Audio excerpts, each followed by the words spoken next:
Yada for we Belize, I would hear them say. Yada for we Belize Independence Day.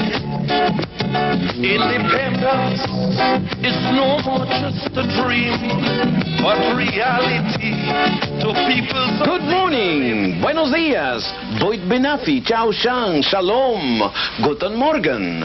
You're listening to Radio Belize, the voice of the new independent nation of Belize in the heart of the Caribbean Basin. Meet Edison Coleman, the foremost comedian and radio personality of Belize. 6 days a week, his resonant voice in 6 different languages wakes up the majority of Belize's 150,000 inhabitants. Like Coleman himself, this tiny country, roughly the size of Massachusetts, is a fascinating mixture of races, of cultures, of geography. Most North Americans have never heard of Belize, and the rest of the world has passed it by for centuries. But without publicity or sensational headlines, the people of this former British colony have been quietly going about the business of building a new nation. Lying just south of Mexico's Yucatan Peninsula, Belize shares the same sun-drenched coastline with resorts like Cancun and Cozumel. But unlike that of its neighbor to the north, the Belizean Coast is protected along its entire length by a remarkable barrier reef 170 miles long.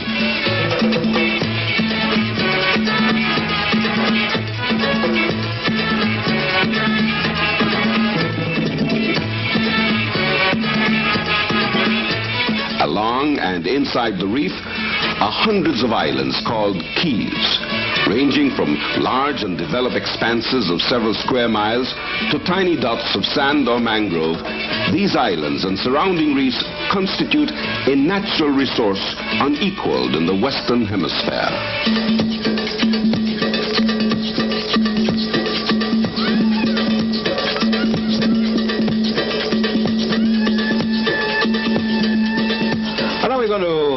Say a special hello to all our friends there in Half Moon Cay. Hope you are enjoying our programs, and we sincerely hope that you're listening to us. The other day, someone came from Half Moon Cay and said they listened to us perfectamente. Calling Half Moon Cay. Calling Half Moon Cay. Calling Half Moon Cay. How was the sunrise this morning?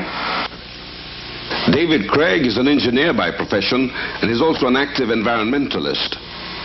David is working on a project to upgrade facilities at Half Moon Cay, Belize's first marine national park. Half Moon Cay lies 50 miles off the mainland at the easternmost tip of Lighthouse Reef. Lighthouse Reef is one of 3 atolls that rise from the depths of the Caribbean outside Belize's Great Barrier Reef. Similar to formations found only in the South Pacific, these hundreds of square miles of protected clay waters, coral and mangrove marshes offer shelter to many different forms of unusual marine and bird life. This particular morning, with his binoculars pointing east in search of a rare species, David Craig is the first person to see the Belizean dawn. Half Moon Cay is one of our greatest treasures. The lighthouse here has been guiding ships around these reefs since 1848.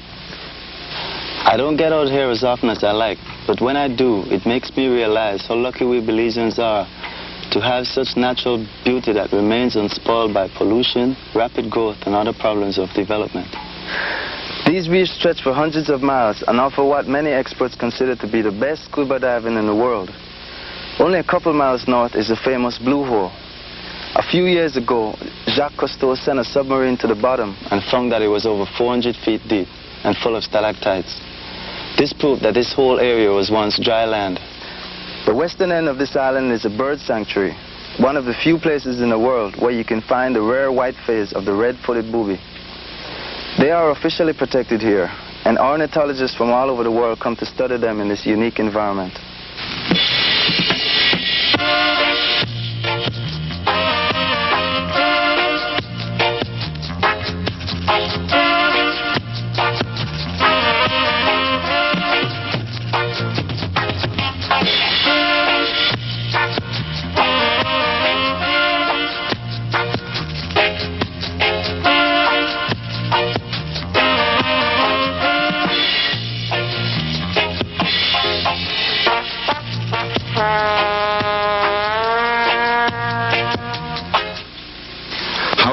spectacular the keys and reefs may be, Belize is more than just another Caribbean island paradise. Over 8,000 square miles of mainland present a case study in the diversity of tropical geography. The country's 170 miles of coastline are dotted with lagoons and fringed by mangrove swamps. At first glance, these marshes may look unproductive, but their ecological importance as a source of nutrients for marine life cannot be overstated. A few miles inland, the wetlands give way to broad savannas which support scattered stands of Caribbean pine, scrub oak, and thousands of acres of grassland. In the southern half of Belize, limestone hills gradually emerge. Often covered with dense forests, these lush slopes support over 100 species of tropical hardwoods, many of them logged commercially. And looming over the entire carpet of green are the Maya Mountains, capped by Victoria Peak in the Coxcomb Range. At nearly 4,000 feet above sea level, Victoria Peak towers majestically over the rippling valleys of the great southern rainforest below. Few roads traverse this rugged hinterland, and those that do are often made impassable by rainfall that may measure up to 200 inches a year. In some parts of the interior, river transport is the most practical means of travel. Over a dozen tropical rivers wind languidly through the steaming jungles on their way to an eventual rendezvous with the blue Caribbean. To look over this amazing panorama of mountains, rivers, and forest is to be struck not only by its natural beauty, but also by the almost total absence of human habitation. With a population density of only 16 persons per square mile, and most of these concentrated along the coast, Belize is one of the region's most sparsely populated nations. With plenty of room to live and let live, Belize has not suffered the social and political consequences that population pressures have caused elsewhere. But Belize was not always such a quiet backwater. Archaeologists tell us that in ancient times perhaps as many as 1 million people inhabited these fertile hills and valleys. At the peak of their influence over 1,000 years ago, the Maya had established one of the most advanced civilizations on Earth. Today, with their sudden decline still shrouded in mystery, all that is left of the ancient Maya are the ruins of their once great cities and ceremonial centers. Although the golden age of Maya civilization has long since passed, the Maya today are very much a part of the Belizean nation and its intricately woven cultural fabric. Mr. Elfego Panti grew up playing marimba music in the village of San Jose Socots. A talented member of the Alma Belicenia, he's also the caretaker and guide of the ancient Maya site of Xunantunich near Belize's western border. With its 130-foot high temple, Xunantunich was built over 1,000 years ago by an ingenious people who were Belize's earliest inhabitants. For many years, it was thought that Belize was outside the mainstream of Maya civilization. But today we have archaeologists working all over the country, and they are finding evidence that this area was in fact a major center of activity. While Belize does not have ruins the size of those across the border in Yucatan or Guatemala, we do have places open to the public like Altunja near Belize City, La Manay in the north, or here at Xunantunich, which are very interesting and accessible. I have been a guide at this site for 15 years, but every time I look at these structures and works of art, it still amazes me that my ancestors, the Maya, could do these things. Makes me very, very proud. Although the classic period of Maya civilization has long since passed, my people today are an important part of the Belizean nation. We have retained much of our culture, and as farmers, we produce much of the food which the country needs. In the Toledo district down south, members of the Mopan and Quechua ethnic groups continue to live in much the same way the Maya did centuries ago. Growing corn and beans, coffee and cacao, making intricate embroidered designs, washing at the river, that they can keep their traditions and at the same time participate in the building of this new nation is a very encouraging thing.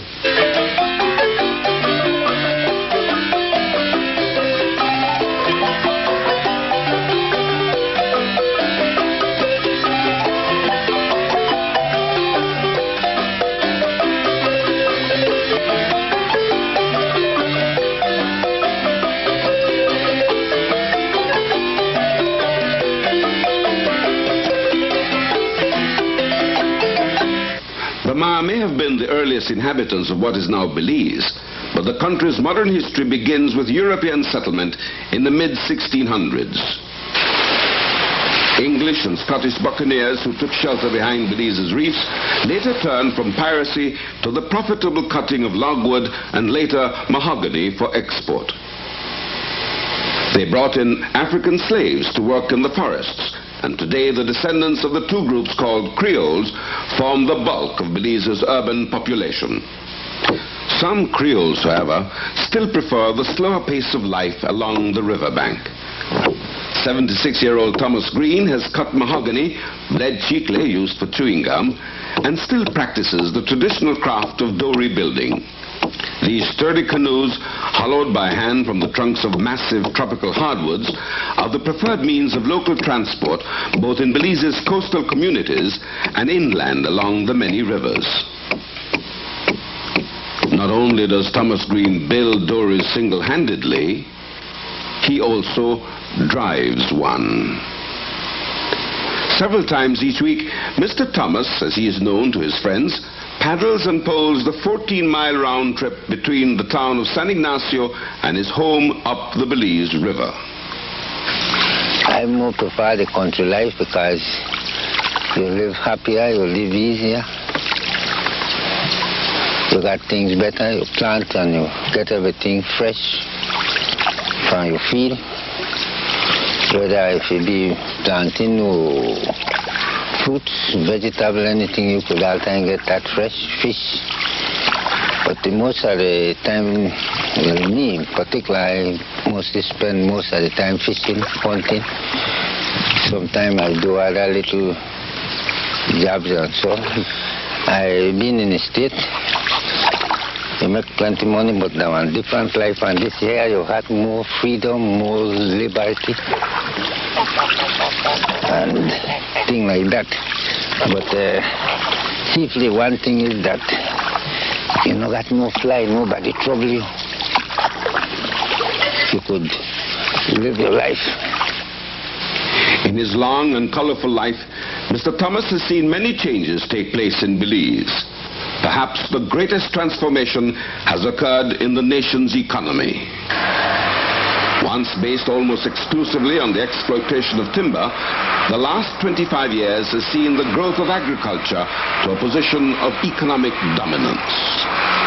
Encouraged by a liberal policy of land distribution and financial support from the government, the Belizean farmer today produces corn, rice, and beans for a growing nation, as well as basic commodities for export. The sugar industry is the engine which drives the Belizean economy. It provides a direct livelihood for 5,000 cane farmers and their families, as well as hundreds of workers and technicians at the two sugar factories. Although world sugar prices have their ups and downs, the Belizean cane farmer is secure on his own land and will be able to diversify if sugarcane does not provide an adequate income. In the Stan Creek Valley, thousands of acres of orange and grapefruit trees provide fruit for frozen concentrate, which is exported to markets in the Caribbean and North America. Further south, a banana industry is developing with the advantage of a protected market in Great Britain and Europe. Other endeavors like ranching, cocoa production, and aquaculture show great promise for the future. In spite of repeated failures over the last 30 years, the search for oil continues. Petroleum has been discovered nearby in Mexico, and if it can be found here, black gold will revolutionize Belize. Several international companies are currently engaged in exploration, with the most recent activity centered around the nation's capital, Belmopan. With over 2 million acres of idle land, close proximity to North American markets, and a stable democratic government, Belize would seem to be in an ideal position to attract outside investment. Since independence, the government and private sector have increased their efforts in the United States and the Caribbean basin to attract foreign capital and assistance. But successful investment in Belize, whether foreign or local, still faces some obstacles. The small local market, lack of infrastructure and technical skills are several factors which must be considered. To succeed in the frontier atmosphere of Belize requires flexibility, tenacity, and a great love for one's work. Johnny Robertson, at the age of 32, has displayed all of these qualities and more as a rancher and sawmill operator in the western Cayo district. Born in North Carolina, Johnny came to Belize as a boy with his family.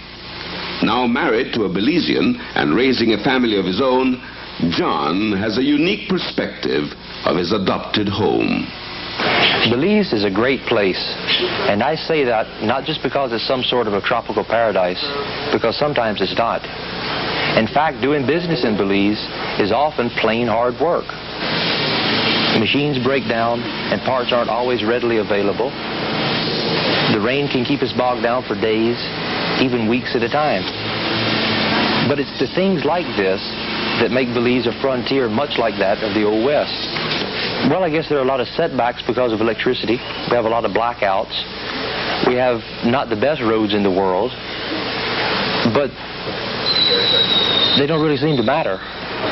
We can get over these problems. It's a real pioneering effort, and in many ways, it's those things that make Belize such a great place. Oh, sure, there's always the fun of being a larger fish in a little pond than a little fish in a big pond thing, you know. I think that appeals to all of us here. But the opportunities in Belize are the biggest thing. Because anybody that works hard in Belize will make it. Sometime down the line, they will make it. And that's why I guess I stay in Belize, because it will work. The people that I work with, for example, are some of the finest I've ever met. Sure, they take life with a sense of humor, but when it gets down to work, they all pull together and get the job done. Another thing that I like about Belize is that you don't have to be a millionaire to own your own business. There's plenty of land available for ranching, for farming. In fact, almost everyone I know owns their own little place somewhere. Now, don't get me wrong. Don't think you're going to come to Belize and get rich overnight, because you're not. But if you're stubborn enough and stick it out long enough, it can be a very satisfying life for you and your family. And one thing's for certain, it will never be boring. While agriculture will be the mainstay of Belize's economy for many years to come, tourism is probably the fastest growing industry in the country. Starting virtually from scratch only 15 years ago, hotel and tour operators have seen a steady increase in the number of visitors who arrive both by air and road. Not that Belize is in any danger of being overrun. Tourism is still in its infancy, and the country's largest hotel still has less than 50 rooms. No, Belize is not looking for the multitudes. There are no high-rise hotels, no expensive condominiums, no gambling casinos or Las Vegas-style entertainment. In short, Belize is not for everybody. But it is for people who love the outdoors. The Mountain Pine Ridge Forest Reserve, for example, is a nature lover's paradise. Its 150,000 acres are crisscrossed with miles of well-graded access roads. Less than 2 hours from Belize City, this area is a wonderland of clear rushing water. Cool mountain streams cascade through refreshing bathing pools. And the hidden valley falls, Belize's highest, tumbles 1,500 feet before crashing into the valley below. Where the fresh water meets the sea, it is the fisherman's turn to be enchanted. Casting the rivers and lagoons for snook and tarpon, stalking the bonefish on the flats, or trolling the blue for billfish, many of the world's top anglers return to Belize year after year.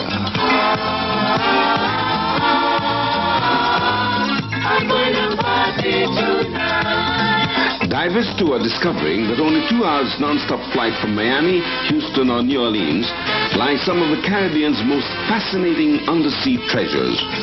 The sheer length of Belize's barrier reef, patch reefs and atolls makes it possible for scuba divers and snorkelers to explore formations never before seen by man.